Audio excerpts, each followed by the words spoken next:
नर्मदे हर। यात्रा जीवन का संचार, यात्रा जो एक प्रदक्षिणा भी है।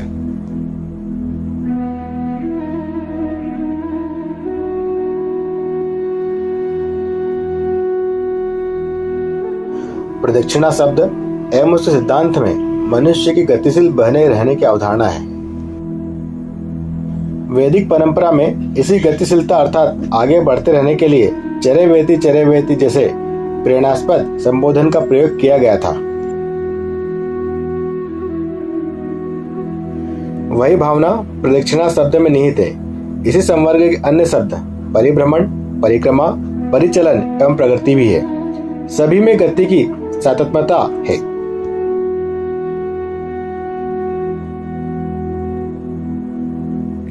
परिभ्रमण अर्थात घूमते रहना, परिक्रमा अर्थात चारों ओर घूमने का क्रम, परिचालन अर्थात चलना, प्रगति अर्थात आगे बढ़ने का क्रम। यह हिंदी भाषा की प्रकृति है।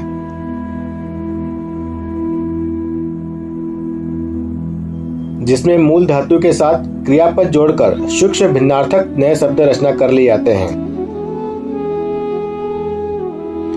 प्रदक्षिणा प्रग के साथ दक्षिणा का जुड़ाव है। दक्षिण का एक अर्थ दाहिना होता है। इस मेल से बने प्रदक्षिणा का अर्थ हुआ आगे बढ़ने की एक ऐसी क्रिया जो अपने केंद्र को दाहिने दिशा में रखती हुई पूरी की जाती है। और यहाँ पर परिक्रमा का केंद्र नर्मदा है।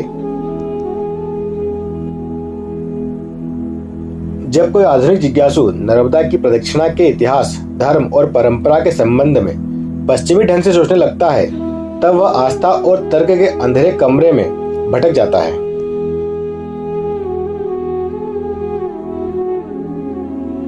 प्रदक्षिणा का प्रारंभ उसे इतिहास के धुंधलके में मिलता है, पर वह धर्म ग्रंथों के स्पष्ट प्रकाश में है। ऋषि कहते हैं, नर्मदा का जल इतना पवित्र है कि उसके तट पर हर पग की दूरी पर एक तीर्थ है। इसमें अतिशयोक्ति कहाँ है? नर्मदा के पावन पवित्र प्रवाह का वही प्रभाव है कि उसके दोनों तटों पर पग पग पर तीर्थ बन गए हैं।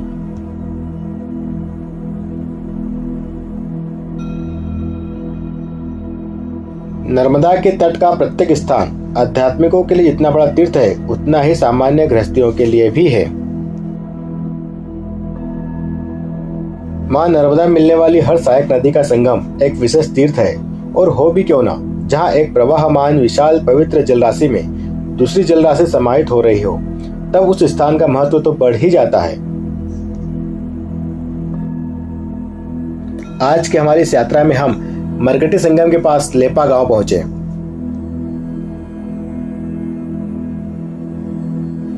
और हम मां नर्मदा परिक्रमा वासियों की एक छोटी सी सेवा में जा रहे थे, जो यह तपोभूमि की प्रतीक्षा कर रहे थे। मां नर्मदा की परिक्रमा करने वाले परिक्रमावासी लेपा गांव में जाकर जरूर रुकते हैं। इस मार्ग में हम कई परिक्रमावासियों से भी मिले। नर्मदे हर, नर्मदे हर।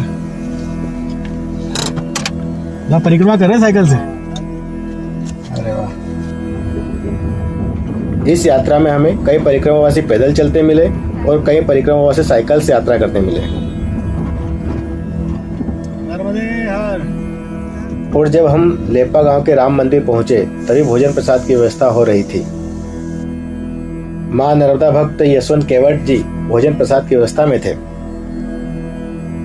वहीं ग्रामीण जो मांगीलाल जी के सहयोगी हैं, मंदिर के प्रांगण की सफाई में लग गए थे। यहाँ पर किसी को कुछ बताना नहीं होता, सभी आकर अपनी अपनी सेवा में जुट जाते हैं। इस विशाल वट वृक्ष के नीचे ये सभी पुण्य कार्य होते हैं। इस व्यवस्था के संचालक श्री मांगीलाल जी वर्मा पूर्ण रूप से यह सेवा में समर्पित हैं।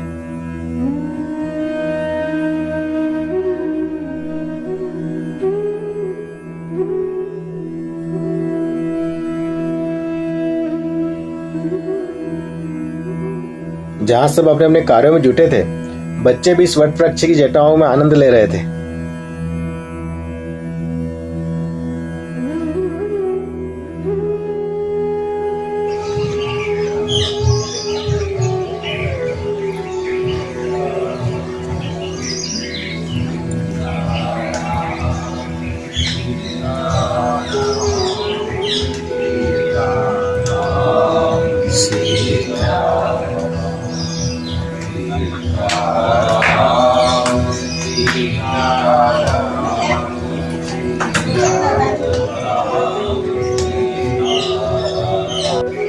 ये हमारे मांगीलाल भैया हैं ग्राम लेपा से, और ये परिक्रमावासी पूर्ण रूप से सेवा करते हैं निस्वार्थ भाव से।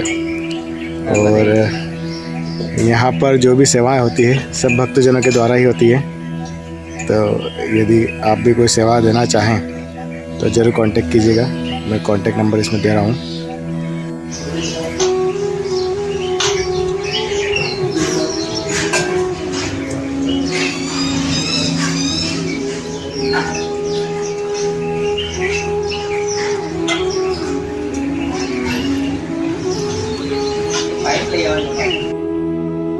आज की हमारी इस यात्रा में हमें बहुत कुछ देखने और सीखने को मिला, क्योंकि परिक्रमा करना भी आसान नहीं होता है। यह भी एक तप है, और परिक्रमा करने वाले वास्तविक रूप से एक तपस्वी ही हैं। जब भी समय मिले मां नर्मदा की तट की यात्रा जरूर करें। मां नर्मदा रहस्य, प्रमोद अत्रे। धन्यवाद।